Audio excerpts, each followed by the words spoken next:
ጤና ይስጥልን እንደምንሰነበታችሁ። በስመ አብ ወወልድ ወመንፈስ ቅዱስ አሐዱ አምላክ አሜን። መንፈሳዊ መሪነት ላይ በቅን መሪ አካዳሚ ከዚህ ቀደም የጀመርነውን ስልጠና ለማጠናከር በዚህ መልኩ የተወሰኑ ዝግጅቶችን ደግሞ እንደዚህ ሪከርድ አድርገን ለውይይት ቀድመን ብናዘጋጃቸው ስልጠናዎቻችን ያፋጥኑናል በሚል በዚህ መልኩ የተወሰኑ ዝግጅቶችን ለማቅረብ እንሞክራለን። ይሄ ዛሬ የመጀመሪያ ክፍል ነው የሚሆነው። በዚህ ክፍል ውስጥ በዋናነት የምንመለከተው ዘመንን መዋጀት ነው። ዘመንን መዋጀት ነው። ብዙ ርዕሶችን እያነሳን የምንነጋገርበት አንድ ትልቅ በመንፈሳዊ መሪነት ውስጥ ትልቅ ቦታ ከሚይዙት ውስጥ ይሄ እዚህ ላይ እንደምታዩት ዘመንን መዋጀት ነው። አምላካችን ልዑል እግዚአብሔር ክብር ምስጋና ይግባው። ቅዱስ ፈቃዱ ሆኖልን ሚስጥሩን ይግለጽልን። የእመቤታችን አማላጅነት አይለየን። ይሄ እንግዲህ ይሄ ነው ትልቁ አንድ የመሪነት አንኳር ጥበብ የሚባለው ይሄ ነው። ቅዱስ ጳውሎስም እንደሱ ነው የገለጸው። እንግዲህ እንደ ጥበበኞች እንጂ ጥበብ እንደሌላቸው ሳይሆን ጥበብ እንዳላቸው ሰዎች መሪነት እሱ ነው። እንዴት እንድትመላለሱ በጥንቃቄ ተጠበቁ፣ ቀኖቹ ክፉዎች ናቸውና ዘመኑን ዋጁ። ትልቁ ጥበብ ይሄ ነው። ዘመንን መዋጀት ለመምህራን በጣም አስፈላጊ ነው። ቤተክርስቲያን ለሚመሩ መሪዎች በጣም አስፈላጊ ነው። ለማንኛውም ሰው በጣም አስፈላጊ ነው። ምን ዘመን ላይ ነው የደረስነው እንላለን። በተለይ በዚህ ዘመን በጣም እጅግ በሚቀያየር በፍጥነት በሚለዋወጥ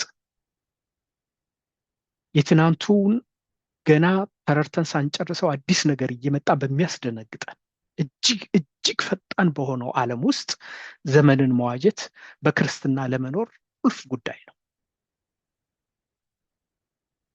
ለቤተ ክርስቲያን መሪዎች በየትኛውም ደረጃ ቁልፍ ጉዳይ ነው። ለወጣቶች ቁልፍ ጉዳይ ነው። ምክንያቱም ከዘመን ጋር መወሰድ ከዘመን ጋር መጥፋት አለና ዘመኑን ለማሸነፍ ዘመንን መዋጀት እጅግ አስፈላጊ ነው። እነዚህ እዚህ ላይ የምናያቸው ናቸው የዘመኑ መገለጫ በሚል በዚህ በ9 ከፍለን ብናያቸው ብዬ ነው ያሰብኩት። የትናንቱ ፈተናና የዛሬው ፈተና ይለያያል። የትናንቱ የነበረው ዘመንና አሁን ያለንበት ዘመን ይለያያል። የአባቶቻችን ዘመንና የኛ ዘመን ይለያያል። የኛ ዘመንና የልጆቻችን ዘመን ይለያያል። ፈተናውም እንደዛው ነው። መልኩን እየቀያየረ ነው የሚመጣው። ዘመኑን የዋጁ አገልጋዮች ማፍራት ማለት ቁልፍ ጉዳይ የሚሆነው ለዚህ ነው። በቤተ ክርስቲያን አገልግሎት ውስጥ ዘመንን የዋጁ ዘመኑን የተረዱ አገልጋዮችን ከማፍራት የበለጠ ቁልፍ ጉዳይ ያለ አይመስለኝም። ቁልፍ ጉዳይ ምን ማለት ነው? ዘመኑ ምንድን ነው የሚያሳየን? አሁን ማቴሪያሊዝም ኤንድ ዌልዝ ወርሺፕ የሚባለው ቁሳዊነት ቁስ የሚመለክበት ዓለም፣ ሀብታሞች ጥቂቶቹ እየበለጸጉ ብዙዎቹ እየደህዩበት ያለበት ዓለም፣ ባለጸጎቹ ፖለቲካውንም ኢኮኖሚውንም የተቆጣጠሩበት ዓለም፣ አስተሳሰቡንም ሚዲያውንም የተቆጣጠሩበት ዓለም የምናየው አንዱ እሱ ነው። ምንድን ነው ማቴሪያሊዝም? እሱ እናያለን። ሁለተኛው የዘመን መገለጫ ዲሴፕሽን ኤንድ ፎልስ ኔሬቲቭስ ነው። ሐሰት ኖርማላይዝ የተደረገበት እንደ ነውር መቆጠር ያቆመበት እንደ ስልጣኔ እንደ ዕውቀት የሚቆጠርበት ማሳሳት ፕሮፓጋንዳ ጥበብ ሆኖ የሚነገርበት ዓለም ላይ ነን ያለነው። የሐሰት ዜና በስፋት የሚሰራጭበት እውነትና ሐሰትን ለመለየት ሶሻል ሚዲያው በሚያደናግርበት ሁኔታ የትኛው ነው እውነት የትኛው ነው ውሸት፣ ይሄ ነገር እውነት ነው እስከምንል ድረስ ያደረሰበት ዘመን ነው። ስለዚህ ዲሴፕሽን ኤንድ ፎልስ ኔሬቲቭስ ሁለተኛው የዘመን መገለጫ ነው። ሶስተኛው ሰልፍ ሴንተርድነስ ሚፈረስት የሚለው ባህል እየተስፋፋ መረዳዳት ሳይሆን ሽኩቻ እየበዛ እኔ ብቻ የሚለው እየበዛ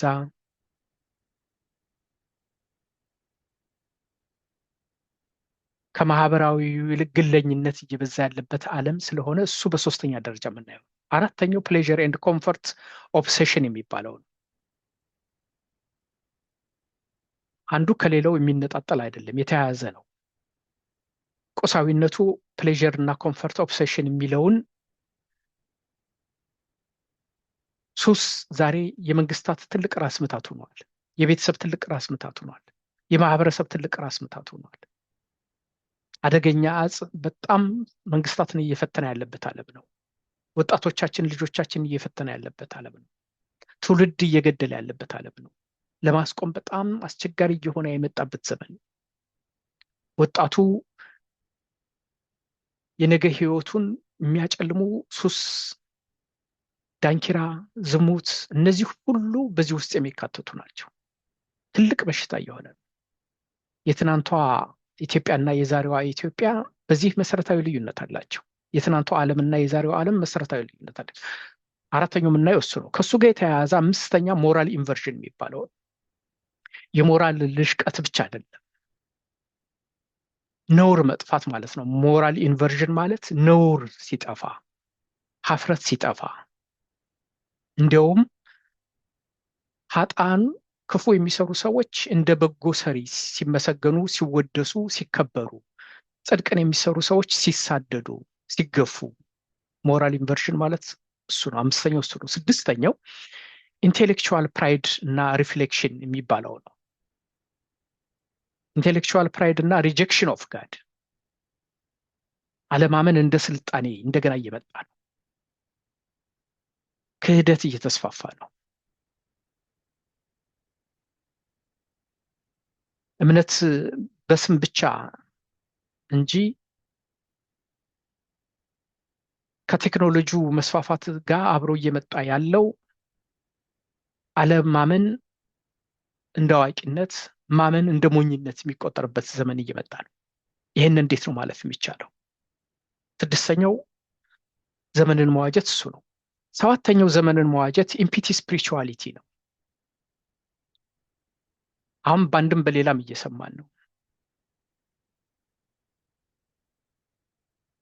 በጣም የተለያዩ እምነቶች ዮጋውን ከክርስትናው፣ ክርስትናውን ከኒው ኤጅ ሙቭመንት የሚባል አለ። ኒው ኤጅ ሙቭመንት ከጎስፔል ኦፍ ዌልዝ ኤንድ ሄልዝ የሚባል አለ። ክርስትናውን ከሳይንስ ጋር፣ ሳይንሱን ከክርስትና ጋር የተቀላቀለበት ዓለም ሆኗል። ሰው በአንድ እምነት ጸንቶ ከሚኖር ይልቅ ከአንዱ እምነት ወደ ሌላው፣ ዛሬ ኦርቶዶክስ የነበረው ፕሮቴስታንት፣ ፕሮቴስታንት የነበረው ሙስሊም እንዲህ የሚታይበት ዓለም ሲበዛ ደግሞ ከፍ እያለ ሲመጣ አም ስፒሪቹዋል በት ኖት ሪሊጂየስ የሚሉ ሰዎች እየበዙ ነው። የዚህም እምነት ተከታይ አይደለሁም፣ የዚህ እምነት ተከታይ አይደለሁም፣ ግን ከእግዚአብሔር ጋር አገናኛሉ የሚሉ ሰዎች የምንሰማበት ዘመን ኢምፒቲ ስፒሪቹዋሊቲ። ስምንተኛው ከሶሻል ሚዲያው አሁን በየቀኑ እያየነው ያለነው እየበዛ ያለው በመንግስታቱም በሀብታሞችም በወጣቶችም ትህትና እንደ ሞኝነት እየተቆጠረ ይሄ ናርሲዝም የሚባል እየተስፋፋ ራስን ከፍ ከፍ ማድረግ፣ ስለ ጉራ የሚባለው ኩራት የሚባለው ራስን መሸጥ የሚባለው እወቁኝ ተከተሉኝ የሚለው ሰው የሚበዛበት ይሄ ናርሲዝም እና ሰልፍ ፕሮሞሽን እሱ ነው። ስምንተኛ የምናየው እሱ ነው። ዘጠነኛ ብሮክን ሪሌሽንሽፕ ነው። የሚጋባውን ያክል የሚፋታበት ዘመን ነው። እህት ከእህት ወንድም ከወንድም በሰላም መኖር የማይቻልበት፣ ማህበረሰብ ከማህበረሰብ ግጭት በተደጋጋሚ የሚሰማበት ዓለም ነው። ብሮክን ሪሌሽንሽፕ ማለት ጎረቤት ከጎረቤት የማይተዋወቅበት ዘመን እየመጣ ነው። ስለዚህ ዘመንን መዋጀት ለአንድ አገልጋይ ዘመንን የዋጁ አገልጋዮች ማለት ይሄ ማለት ነው። ዘመኑን የተረዱ ዘመኑን መቅደም የሚቻለው መዘጋጀት የሚቻለው እነዚህን በትክክል መረዳት ሲቻል የቤተ ክርስቲያን መሪዎች በየደረጃው ነገ ከነገ በኋላ ለዚህ ዝግጅት ያደርጋሉ፣ ያቅዳሉ። ትምህርት ስርዓቱን በዚህ መልኩ እንዲቋቋም ፈተናው እንዲቋቋም ትምህርት ስርዓቱን ይቀይራሉ፣ ያደራጃሉ፣ ወጣቶችን ያስተምራሉ። ነገ ከነገ በኋላ በቤተሰብ መካከል በማህበረሰብ መካከል ያሉ ችግሮችን ለመረዳት ያስችላል። ስለዚህ ዘመንን መዋጀት የመሰለ ትልቅ ነገር የለም ያለው ለዚህ ነው። ዛሬ የምንጀምረው ማቴሪያሊዝም እና ዌልዝ ወርሽፕ ነው። የመጀመሪያው እሱ ነው። እነዚህ ወደ መጀመሪያው ክፍል ከመሄዳችን በፊት እዚህ 9ኙን እንዴት ነው ያደራጀዋቸው? ከዚህ ነው የወሰድኳቸው። ሐዋርያው ቅዱስ ጳውሎስ ለጢሞቴዎስ በላከለት መልእክት ሁለተኛ መልእክቱ ምዕራፍ 3 ላይ እነዚህ አሁን ያልናቸው ነገሮች በዝርዝር ተቀምጠዋል። በመጨረሻው ቀን ምንድን ነው የሚታየው? ሰዎች ራሳቸውን የሚወዱ ይሆናሉ። ሰልፍ ሴንተርድነስ ያልነው እሱ ነው። ገንዘብን የሚወዱ ይሆናሉ። ማቴሪያሊዝም ማለት እሱ ማለት ነው።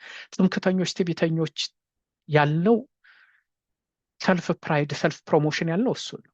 ተሳዳቢዎች ይሆናሉ። ለወላጆቻቸው የማያታዘዙ የማያመሰግኑ፣ ብሮክን ሪሌሽንሽፕ ማለት እሱ ማለት ነው። ቅድስና የሌላቸው፣ ፍቅር የሌላቸው፣ እርቅን የማይሰሙ ሐሜተኞች፣ ራሳቸውን የማይገዙ፣ ሰልፍ ኮንትሮል የጠፋበት፣ ጭካኔ የበዛበት፣ መልካም የሆነውን የማይወዱ፣ ከዳተኞች፣ እምነት አልባነት ማለት እሱ ማለት ነው። ችኩሎች፣ በትዕቢት የተነፉ፣ ፕራይድ ያልነው እሱን ነው። ከእግዚአብሔር ይልቅ ተድላን የሚወዱ እዚህ ላይ ያነሳ ነው እሱን ነው። ተድላን መውደድ ማለት ፕሌዥር ኤንድ ኮምፎርት ኦብሰሽን ማለት እሱ ማለት ነው። ከዚህ ነው የተወሰደው። እነዚህ 9ኙን ከዚህ ነው የወሰድኳቸው። ነገር ግን ክፉ ሰዎችና ታላዮች እየሳቱ በክፋት እየባሱ ይሄዳሉ፣ እየጨመረ ይሄዳል ነው የሚለው። ስለዚህ ዘመንን መረዳት፣ ዘመንን መዋጀት ትልቅ ችሎታ ነው። እንደ ምዕመንም እንደ ቤተክርስቲያን መሪም በእምነት ጸንቶ ለመኖር ዘመንን ከመረዳት የተሻለ ምንም ነገር የለም። ዘመንን መረዳት፣ ቀኑን ማወቅ፣ ባህሉን ማወቅ፣ ምን እየሆነ ነው የሚለውን ቀድሞ መረዳትና አስቀድሞ መዘጋጀትን የመሰለ ነገር የለም። ከዘመኑ ጋር ላለመነዳት፣ ከዘመኑ ጋር ላለመጥፋት ትልቁ ችሎታ እሱ ነው። የሚያስተምርም ቤተክርስቲያን የሚመራም ሰበካ ጉባኤም የሚመራ ሰንበት ትምህርት ቤት የሚመራ የወጣቱን ባህሪ የወጣቱን አካሄድ ለመረዳት ዘመንን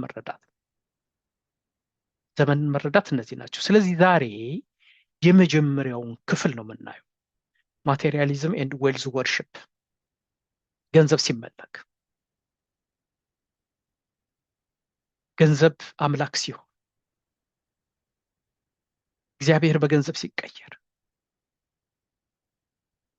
በዚህ ዘመን ምን የተለየ ነገር አለ? ምንድን ነው ማቴሪያሊዝም ማለት? ማቴሪያሊዝም ቁስ እስከ መመለክ ሲደርስ ማለት ነው። መሰብሰብ ነው። ይሄ ሁላችንም የሚመለከት ነው። የብዙ ሰዎች ችግራችን እሱ ነው። የኔ ችግር እሱ መጥገብ የለም። ገንዘብ አለ ከተባለ ባህር አቋርጦ የማይሄድ የለም፣ እኔን ጨምሮ። ገንዘብን አለ ከተባለ ብዙ መስዋዕትን ለመክፈል አነቅማማም። ለክርስትና 1/100ውን ያክል የማንከፍለውን መስዋዕትነት ለገንዘብ ግን የማይከፈል መስዋዕትነት የለም።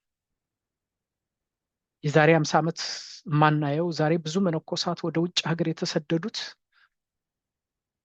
የተወሰኑት አገልግሎቱን ፈልገው ይሆናሉ፣ የተወሰኑት ደግሞ ገንዘቡን ፈልገው እንደሚሆን ጥርጥር የለው። ምን ያክሉ ናቸው እግዚአብሔር ይወቅ። ዛሬ የቤተ ክርስቲያን ስልጣን የሚፈለገው ለአገልግሎት ብቻ አይደለም። የተወሰኑት አገልግሎቱን ፈልገው ይመጣሉ፣ የዛኑ ያክል ደግሞ የገንዘብ ማግኛ፣ ያ ስልጣን የገንዘብ ምንጭ እንደሚሆን አስበው ስለሚመጡ፣ በዚህ ምክንያት በገንዘብ ምክንያት እግዚአብሔርን በገንዘብ ለወጡት። የክርስቶስን አገልግሎት የተቀበሉትን የወንጌል አደራ ለውጠውት የፖለቲካ አጀንዳ አራማጆች የሚሆኑ ሰዎች የምናይበት ዘመን የተደረሰው ከዚህ የተነሳ ማቴሪያሊዝም ማለት እሱ ማለት ነው። በተለይ በዚህ በምዕራቡ ዓለም ማቴሪያሊዝም እና ኮንሱመሪዝም የሚባል አለ። ኮንሳምፕሽን፣ እርካታ የለም፣ መሰብሰብ ነው። ልብስ ይገዛል፣ እቃ ይገዛል። በተለይ አሁን ባለንበት ዘመን ብዙ ነገር ይገዛል፣ ይሸመታል፣ ይሸመታል፣ ይሸመታል። ማከማቸት ነው፣ ማከማቸት ነው። መርካት የለም፣ ባዶነት አለ። ግን አሁንም ቁስ ላይ ነው፣ መስጠት የለም። በዚህ በአሜሪካ ሀገር 1% የሚሆኑት ሰዎች ምናልባት ከ10 የማይበልጡ ሀብታሞች ትሪሊየን የገቡ እነዚህ በአንድ ሰው ብቻውን በዚህ ዘመን 600 ቢሊዮን ደረሰ ሲባል ነበር በዚህ ዘመን አንድ ሰው ብቻ። ስለዚህ 40%ን የሚቆጣጠሩት 1%ቱ ናቸው። እነሱ ደግሞ ፖለቲከኞችን ይቆጣጠራሉ። እነሱ ደግሞ የምድሪቱን ሕግ ይቆጣጠራሉ። እነሱ ደግሞ ለንግዳቸው የሚያተርፋቸውን ሕግ። ማቴሪያሊዝም ማለት እሱ ማለት ነው። ማቴሪያሊዝም እና ኮንሱመሪዝም የሰውን ጭንቅላት በማስታወቂያ ያጥቡታል። ብዙ እንድንገዛ ማንጠቀምበትን አሁን በየሸልፎቻችን ብናይ የብዙዎቻችን ችግር ይሄ። በተለይ በዚህ በምዕራቡ ዓለም ይገዛል፣ ይገዛል፣ ሽቶ ይገዛል፣ የውበት እቃው ይገዛል። ሰው ገንዘብ የሚያወጣበትን ቱርክ ይኬዳል፣ ዱባይ ይኬዳል፣ ይገዛል፣ ይከማቻል። ማከማቸት ነው፣ ማከማቸት ነው። ግን እርካታ ማቴሪያሊዝም እና ኮንሱመሪዝም ማለት እሱ ማለት ነው። የማስታወቂያ ደግሞ የዚህ የንግዱ ማስታወቂያ ከዚህ ከቲክቶኩ ጀምሮ ደግሞ እሱን ሳናስበው ገንዘብ እንድናወጣ የሚያደርግ ነው። ለምን እንደምንገዛው እንኳን ማናውቅበት ጊዜ አለ። እሱ ማለት ነው ማቴሪያሊዝም ማለት። የገዛነው ቁስ ደግሞ መገልገያ ሳይሆን ይገለገልብናል፣ ይቆጣጠረናል፣ ልባችንን ያስረዋል። እንዲህ ባለ ሁኔታ ነው እንግዲህ ክርስቲያን ሆኖ መዝለቅ እንዴት ነው የሚቻለው? ይቻላል ወይ? ትልቁ ጥያቄ እሱ። እንዲህ ሲሆን ምንድን ነው የሚሆነው? ማቴሪያሊዝም ማለት ቁስ እያካበትን ነፍሳችን ስትራቆት ማለት ነው።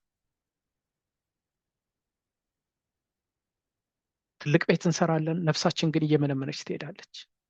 ብዙ ንብረት እናከማቻለን፣ ነፍሳችን ግን እየቀጨጨች ትሄዳለች። when the soul starves ምንድን ነው የሚፈጠረው? ባዶነት፣ ጭንቀት። ገንዘብ አለ ግን ጭንቀት ነው። ገንዘብ አለ ግን እርካታ የለም። ገንዘብ አለ ግን ያ ገንዘብ ወደ ኃጢአት ነው። ገንዘብ አለ ግን ሬስትለስ ነው፣ መረጋጋት የለም። የሚከብደው ከባዱ ችግር ደግሞ ሕሊናን ያሳውራል። ገንዘብ ከእግዚአብሔር ብቻ አይደለም ያጣለው፣ ከራሳችንም ጋር ያጣል። በተለይ በኃጢአት የተገኘ ገንዘብ ሲሆን፣ ቆሻሻ ሲሆን፣ የተገኘበት መንገድ የአመፃ መንገድ ሲሆን ኢትነምድ ኮንሳይስ ሕሊናን እንዲደነዘዝ ያደርገዋል። የነፍስ መቀጨጭ ማለት የሕሊና መደንዘዝ ማለት ነው። የውስጥ ባዶነት ማለት ነው። እየበላን ማንጠግብበት፣ እየጠጣን ማንረካበት ማለት ነው። ኑሮን የማይሞቀን ማለት ነው። በብዙ ሀብት ተከበን ግን መረጋጋት የሚሳነን ጊዜ ማለት ነው። የሚያስከትለው እሱን ነው። ስለዚህ የማቴሪያሊዝም ሀሳብ እሱ ነው። ይሄ ደግሞ መጽሐፍ ቅዱሳዊ ነው። በትንቢተ ሐጌ ምዕራፍ 1 ላይ የተነገረው እሱ ነው። ብዙ ዘራችሁ ጥቂትም አገባችሁ፣ ተቃርኖ ነው። በላችሁ መጥገብ ሲገባችሁ ነገር ግን አልጠገባችሁ፣ ጠጣችሁ መርካት ሲገባችሁ ነገር ግን አልረካችሁ፣ ለበሳችሁ ነገር ግን አልሞቃችሁ፣ ደሞዝ ተቀበላችሁ ግን በቀዳዳ ከረጢት እንደተደረገ አልበረከት አለ። ከ2000 ዓመት በላይ በፊት የተነገረ ነው። በሚገርም ነው። ይሄ የማያጋጥመው ስንት ሰው አለ? ምን ሆኖ ነው የምንልበት ያለን እርካታ የሚጠፋበት፣ የህይወት ትርጉም የሚጠፋበት።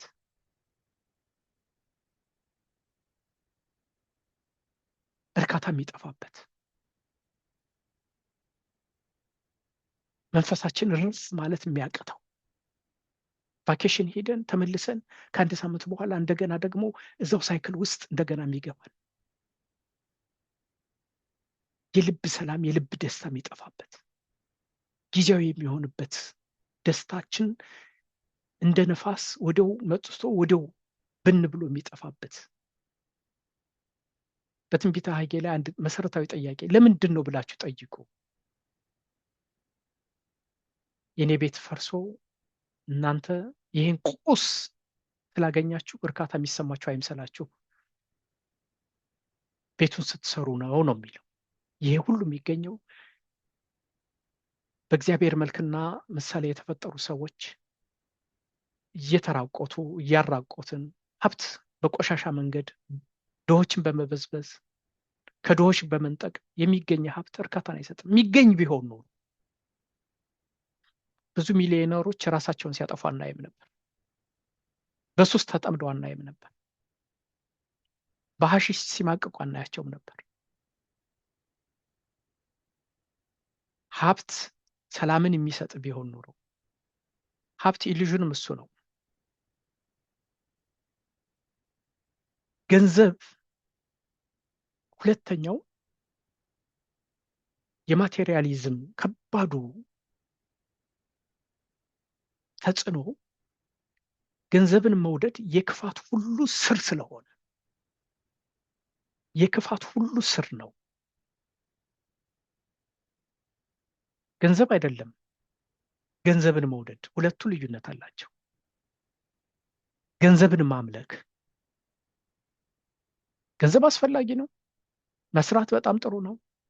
በሰላማዊ መንገድ በጤነኛ መንገድ እግዚአብሔርን ሕግ በተከተለ መንገድ ከሰው ሳይነጥቁ ከሰው ሳይዘርፉ የሚገኝ ገንዘብ መልካም ነው። የእግዚአብሔር ቤት ይታነጽበታል። ድሆችን ለመመገብ ገንዘብ ያስፈልጋል። ቤተሰብን ለመምራት ገንዘብ ያስፈልጋል። ተግቶ መስራትን የመሰለ እግዚአብሔር የሚወደው ነገር። ችግሩ ገንዘብን መውደድ ነው። ሁለቱ የተለያዩ ናቸው። ገንዘብን መውደድ ግን የክፋት ሁሉ ስር ነው። መጽሐፍ ቅዱስ ላይ ቅዱስ ጳውሎስ ያለው በጢሞቴዎስ መልእክት ምዕራፍ 6 ቁጥር 9 እስከ 10 ላይ ያለው እሱን ነው። የክፋት ሁሉ ስር ከገንዘብ መውደድ ጋር የማይመጣ ችግር ምን አለ? ስርቆቱ ከገንዘብ መውደድ ጋር የሚመጣ ነው። ግጭቶቹ ከገንዘብ መውደድ ጋር አብረው የተያያዙ ናቸው። የደም ገንዘብ አለ። የደም ነጋዴዎች አሉ። ብዙ ገንዘብ የባለጸጎቹ ገንዘብ ከብዝበዛ ጋር ከኤክስፕሎይቴሽን ጋር የተያያዘ ነው። ከዲሲት ጋር ከማጭበርበር ከማታለል ጋር የሚገኝ ብዙ ገንዘብ አለ። በገንዘብ ምክንያት ያልተካካደ ስንት ሰው አለ? እናትና አባትን ሳይቀር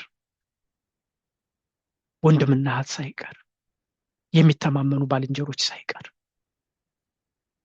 ስለዚህ ገንዘብ የኃጢአት ሁሉ ስር ነው። እውነት ነው።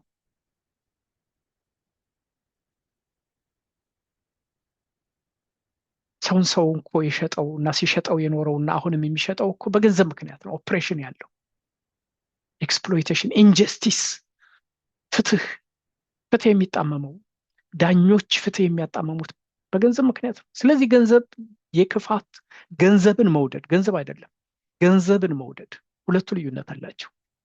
ገንዘብ ለመልካም ነገር ከተጠቀሙበት ሰማያዊ መዝገብን፣ ሰማያዊ ጽድቅን፣ የዘላለም ሕይወትን ማግኛ መንገድ ነው። ራስን አሸንፎ መኖር፣ ለቤተሰብ መትረፍ፣ ለድሆች መትረፍ የሚቻለው ጠንክሮ ሲሰሩ።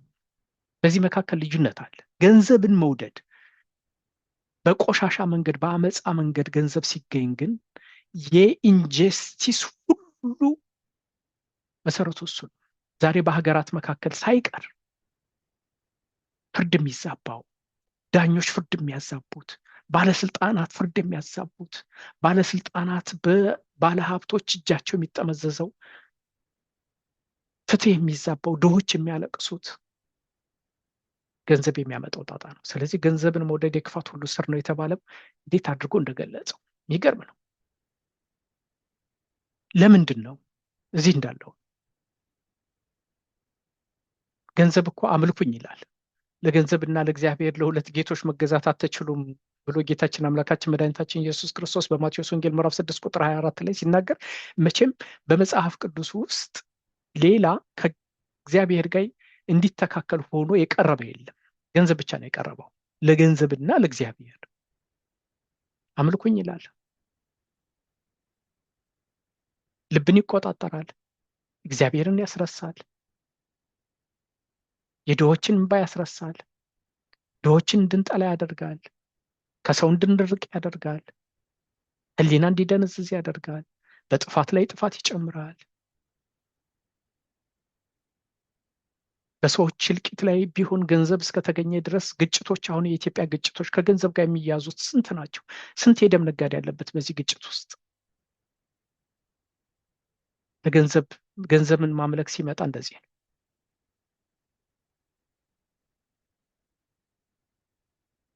ልብ ይደነዝዛል። ቅዱስ ጴጥሮስ የሚለው እንደዛ ነው። ሰውን ይሸጠዋል። ትንቢተ አሞጽ የሚለው እንደዛ ነው። ደግሞም በቃኝን አያውቅም። የሚገርመው እሱ ነው። በመጽሐፈ መክብብ ምዕራፍ 5 ላይ የተጠቀሰው እሱ ነው። ገንዘብ በቃኝን አያውቅም። 1 ሚሊዮን 10 ሚሊዮን ቢሆንልኝ ይላል። 10 ሚሊዮን ያለው 100 ሚሊዮን ቢሆንልኝ ይላል። 100 ሚሊዮን 200 ይላል። 200 ያለው ቢሊዮነር ብገባ ይላል። ቢሊዮን የገባው እንደው ደግሞ ብጨምረውና 10 ቢሊዮን 100 ቢሊዮን ቢደርስልኝ ይላል። ይሄ ሁሉ ሲሆን ግን በአመፃ በበደል ላይ በደል እየተጨመረ ሁሉ ሊሆን ይችላል። በሰው እንባ ሊሆን ይችላል። ድሆችን በማራቆት ሊሆን ይችላል። ለባለስልጣናት ገንዘብ በመስጠት ሊሆን ይችላል። የአመፃ ገንዘብ ማለት እሱ ማለት ነው። ደርቲ መኒ ማለት እሱ ማለት ነው። ለዲያብሎስም እንድንሰግድ ያደርገናል። በማቴዎስ ወንጌል ምዕራፍ 4 ላይ ያለ ምክንያት አልተጻፈም። ጌታችን አምላካችን መድኃኒታችን ኢየሱስ ክርስቶስ 40 ቀን 40 ሌሊት ከጾመ በኋላ ሰይጣን ሊፈትነው በቀረበ ጊዜ አንዱ ያቀረበለት ኦፈር ይሄ ነበር። ወድቀ ብትሰግድልኝ ነው ያለው። ከረጅም ተራራ ላይ ይዞት ወጥቶ የዓለምን ክብራቸውን ካሳየው በኋላ ወድቀ ብትሰግድልኝ ገንዘብ ብቻ አይደለም የዓለምን ክብራቸውንና ዓለምን እሰጥሃለሁ አለው። ይገርም ነው። አትሰጠኝም የሚል ቃል የለም። የሚለው አንተ ሰይጣን ካጠገቤ ዞር በል፣ ለአምላክህ ለእግዚአብሔር ብቻ ስገድ ተብሏል፣ አንተ ማነህና ነው ያለው። እንደዛ ነው። አንዳንድ ጊዜ ይህን ከባድ ጥያቄ እንጠይቃለን። ገንዘብ ምን ነው? እግዚአብሔርን በማይፈሩ ሰዎች ላይ ብዙ ጊዜ የምናየው ይበለጽጉ የምናየው ቅዱስ ዳዊት እንዳለው በሀብት ላይ ሀብት ሲደርቡ የምናየው የማይገባቸው የምንላቸው ሰዎች ከእግዚአብሔር የራቁ ሰዎች የሚሆኑት ለምንድን ነው? እግዚአብሔርን በፍጹም ልባቸው የሚከተሉ የሚያምኑ ሰዎችስ ለምንድን ነው ብዙ ጊዜ ከዚህ ሲርቁ የምናየው? ምክንያቱም አንዱ ይሄ ነው። ወድቀ ብትሰግድልኝ ይሰጣሉ፣ ይሰጣል። የኃጢአት ገንዘብ ማለት የአመፃ ገንዘብ ማለት እኮ የዚህ ዓለም ገዥ ተብሎ በመጽሐፍ ቅዱስ በዮሐንስ ራእይ ተጽፏል። በዮሐንስ ወንጌል ምዕራፍ 12 ላይ ተጽፏል። የዚህ ዓለም ገዥ ምን ማለት ነው? ወድቀ ብትሰግድልኝ ማለት ምን ማለት ነው?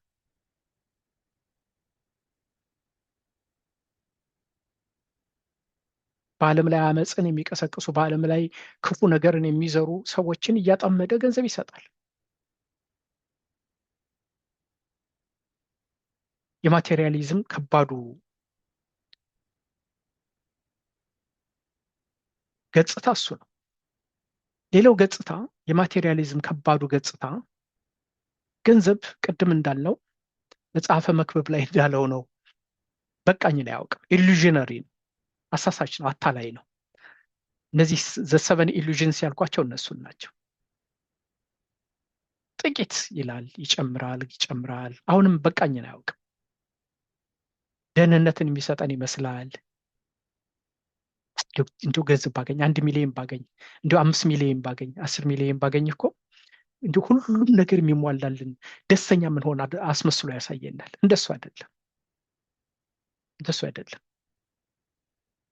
ከሰው እየራቅን በሄድን ቁጥር ደስተኛ መሆን አንችልም። የሚያስመስለው እሱ ነው። ዘ ኢሉዥን ኦፍ ስታተስ የሚሰጠን ይመስለናል። በዛው ልክ ባለጸጎች ስንቶቹ ናቸው እንቅልፍ ያላቸው? ባለጸጎች ስንቶቹ ናቸው በኃጢአት መንገድ የተገኘውን ገንዘብ ሲያጣጥሙት በደስታ ሲኖሩ የምታዩቸው? ስንቶቹ ናቸው ራሳቸውን የሚያጠፉት? ስንቶቹ ናቸው በቅዠት ዓለም ውስጥ የሚኖሩ? ስንቶቹ ናቸው በመድኃኒት ተደግፈው የሚኖሩት? በመድኃኒት በእንቅልፍ ክኒን ታግዘው የሚተኙት? ዘ ኢሉዥን ኦፍ መኒ ማለት እሱ ማለት ነው። እውነተኛ ሰላም የሚገኘው ነው የሚለው በሉቃስ ወንጌልም የተጻፈው እሱን ነው። የሰው ሕይወቱ በገንዘቡ ብዛት አይደለም። እውነተኛ ሰላም ከክርስቶስ ውጭ አይገኝም። አንዱ የማቴሪያሊዝም ኮንሴፕት መረዳት፣ በተለይ አሁን ወጣቶች እንደው ገንዘብ ላገኝ እንጂ ባክህ የሚሉ ስንት ወጣቶች ይኖራሉ በዚህ ዘመን። የትኛውም ነገር ባክህ እሰራለሁ የሚሉ በተግባርም ባይናገሩትም እየሆነ ያለው ዛሬ ሙስና፣ ጉቦ አለመቀበል፣ ፋራነት፣ አላዋቂነት ከዘመኑ ጋር ለመሄድ ተደርጎ አይደለም የሚታየው። እሱ ማለት እኮ ነው። ግን የሰው ሕይወቱ በገንዘቡ ብዛት አይደለም። መስራት፣ መትጋት፣ ገንዘብ ማግኘት በጣም አስፈላጊ ነው። መትጋት በጣም አስፈላጊ ነው። አሁን አንዳንድ ጊዜ ቤተክርስቲያን ስንፍና እንድታስተምር አድርገው የሚያስቡ ሰዎች በተለይ ይሄ ስህተት ነው። ቤተክርስቲያን ስንፍናን አታስተምርም። ግን የምትለው የሰው ሕይወቱ በገንዘቡ ብዛት አይደለም። ያገኛችሁትን ማካፈል፣ ጠንክሮ መስራት አስፈላጊ ነው፣ ግን ማካፈል ትላለች ቤተክርስቲያን። ምናልባት ከሌሎች እምነቶች የተለየ መስገብገብን አታስተምርም።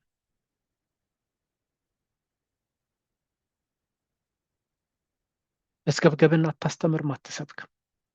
እንደሱ ከሆነ ነው ቤተክርስቲያን ጎተተች ከተባለ በሱ መልኩ ነው። መጎምጀትን አታስተምርም፣ መንጠቅን አታስተምርም፣ ማካፈልን ታስተምራለች። ገንዘብ ልክ እንዳለው ገደብ እንዳለው ታስተምራለች። ከገንዘብ እግዚአብሔር መቅደም እንዳለበት ታስተምራለች። እሱ ከሆነ አሁን ይሄኛው ዓለም ለምን ገንዘብን አታስቀድሙም ከሆነ ቤተክርስቲያን የምትወቀስ እሱ ላይ ያረዳዱ ችግር እሱ ላይ ነው ያለው። እና የሰው ሕይወቱ በገንዘቡ ብዛት አይደለም። ይሄ ኢሉዥን ኦፍ መኒ እሱ ነው። ቅድም ያየ ነው የሚመስልን ጊዜ አለ። ገንዘቡ ከተገኘው በኋላ ግን ምን ነው በቀረብኝ። ስንት ሰዎች ናቸው ቤተሰባቸውን በገንዘብ የቀየሩት? ስንት ሰዎች የሆኑ እግዚአብሔርን በገንዘብ የቀየሩት? እኔ የማውቃቸው ኦርቶዶክሳውያን የነበሩ ሰዎች ለስልጣን ብለው ወደ ሌላ እምነት የገቡ ሰዎች አሉ። ከዛ ስልጣን ጀርባ ደግሞ ገንዘብ ነው ያለው።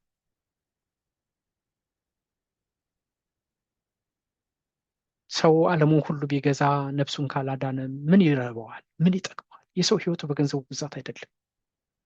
ገንዘብ ሰላምን አይሰጥም። ቅዱስ ዳዊትም የሚለው እንደሱ ነው። በከንቱ ይታወካል እንጂ በእውነት ሰው እንደ ጥላ ይመላለሳል። ያከማቻል፣ የሚሰበስብለትን ማያውቅ ኢሉዥን ነው። ያከማቻል ያከማቻል ያከማቻል። ሁላችንም የምንፈተንበት እሱ ነው። እስኪ ትንሽ ነገ ጡረታ ስወጣ እንላለን፣ ለልጆቼ እንላለን፣ ቅርስ እንላለን። ይሰበስባል። ለማን እንደሚሰበስብለት እንኳን አያውቅም።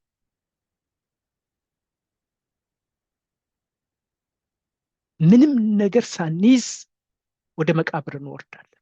ምንም ቢሊዮነርም ይሁን ሚሊዮነርም ይሁን ድሃም ይሁን መቃብር ሲገባ አንድ ነው። እሱን ግን እንረሳዋለን። በከንቱ ይታወካል እንጂ ማለት እሱ ማለት ነው። እንረሳዋለን። ኢሉዥን ውስጥ እንገባለን።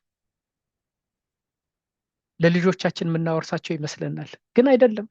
ይሰበስባል፣ ያከማቻል። የሚሰበስብለትንም አያውቅም። ማን እንደሚወርሰው እንኳን መብት እኮ አይኖረውም ከሞተ በኋላ። ልጆች በገንዘብ በውርስ ሲጣሉ ማየት የተለመደ ነው። እሱ ማለት ነው። በጣም የሚደንቅ ቃል ነው። የማቴሪያሊዝም ሌላው ገጽታ ይሄ ነው። ቅድም ትንቢተ ሐጌ ላይ ያየነው እሱን ነው። የሚሻለው ይሄ ነው። እግዚአብሔርን ከመፍራት ጋር ያለ ጥቂት ነገር በጤነኛ በሰላም ከሰው በግፍ በእንባ ያልተገኘ ገንዘብ ጥቂትም ቢሆን ብዙም ከሆነ መልካም፣ ጥቂትም ቢሆን ሁከት ካለበት ከብዙም መዝገብ እግዚአብሔርን ከመፍራት ጋር ያለ ጥቂት ነገር ይሻላል ነው የሚለው ጠቢቡ ሰለሞን። ይሄንን ህይወታችን የሚያስተምረን ይሄንን የህሊና ጸጸት ውስጥ ገብተው የህሊና ጸጸታቸውን፣ የአእምሮ ሁከታቸውን፣ የውስጥ ሰላም ማጣታቸውን ለማስታገስ በብዙ ድካም፣ በብዙ ችግር፣ በብዙ ሁከት ያሉ ሰዎችን ማየት ለዚህ ምስክር ነው። ዓለም ላይ የነፍስ ራብ ነው ያለው። አንዳንድ ጊዜ ገንዘብ እንዲሁም አንዳንድ ጊዜም አይደለም ብዙ ጊዜ የጥፋት ምንጭ ሊሆን ይችላል። መልካም የነበሩ ሰዎች ገንዘብ ካገኙ በኋላ ሚስቶቻቸውን የፈቱ ስንት ሰዎች ናቸው? ትዳራቸውን የበተኑ፣ ልጆቻቸውን የካዱ፣ ባልንጀሮቻቸውን በንግድ እንዳይወዳደሯቸው ያጠፉ ስንት ሰዎች አሉ። ፍጻሜያቸው ምንድን ነው የሆነው? ምን ይዘው ሄዱ? ልጆቻቸው ምን ሆኑ? የማቴሪያሊዝም ሌላው ገጽታ ይሄ ነው። ፕሮፐር ዩዝ እና ኢምፕሮፐር ዩዝ ነው ዋናው ትልቁ ነገር። ገንዘብ ማቴሪያሊዝም ኮንሴፕት ጋር ስንመጣ የሚያሳየን እሱ ነው። በክፉ ከተጠቀምንበት የክፋት ሁሉ ስር ይሆን። ትዕቢትን ያመጣል፣ ስስትን ያመጣል፣ ኢንጀስቲስን ያመጣል፣ ከርስ ያመጣል።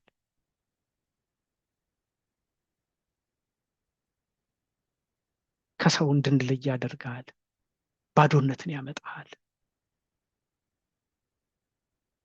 አለመርካትን ያመጣል፣ መቅበዝበዝን ያመጣል። ላወቀበት ሰው ምን የታደሉ ናቸው። ገንዘብ ኑሯቸው በገንዘባቸው ድሆችን መመጽወት የቻሉ የሚያለቅሱ ሰዎችን እንባ ማበስ የቻሉ ሰዎች እንዴት የተመረጡ ናቸው! እንዴት የታደሉ ናቸው!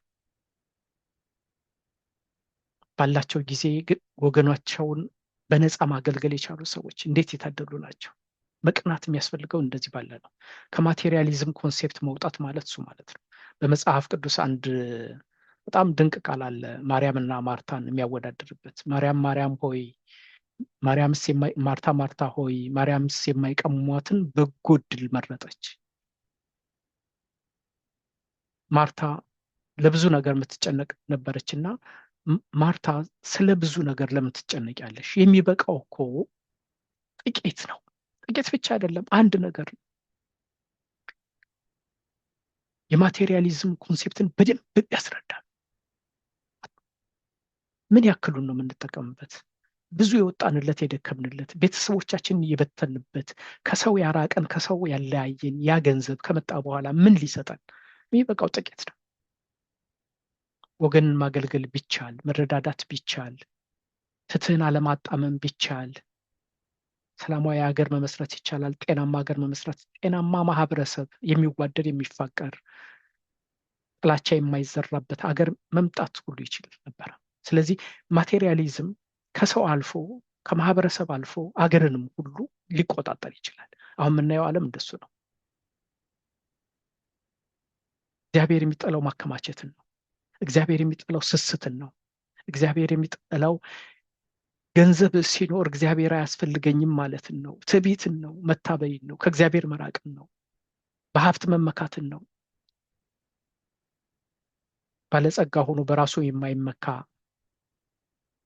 ባለጸጋ ከሆነ በኋላ ከእግዚአብሔር ያራቀ፣ እግዚአብሔርን ያላቃለለ፣ የእግዚአብሔርን ውለታ ያረሳ ስንት ሰው ማግኘት ይቻላል? ጥያቄው እሱ ነው። ሀብታም ወደ መንግስተ ሰማያት ቢገባ ግመል በመርፌ ቀዳዳ የተባለው ከዚህ የተነሳ ነው። ስንት ሰው ማግኘት ይቻላል እንጂ ከተጠቀሙበት ከባድ ስለሆነ ማለት ነው። እነዚህ ዘ ሰቨን ቴንሽንስ እሱን ነው የሚያሳየው፣ ከባድ ስለሆነ።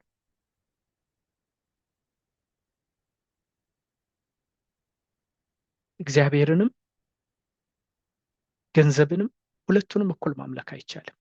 የማቴሪያሊዝም ትልቁ ቴንሽን እሱ፣ ወይም አንዱን ይወዳል ወይም አንደኛውን ይጣላል።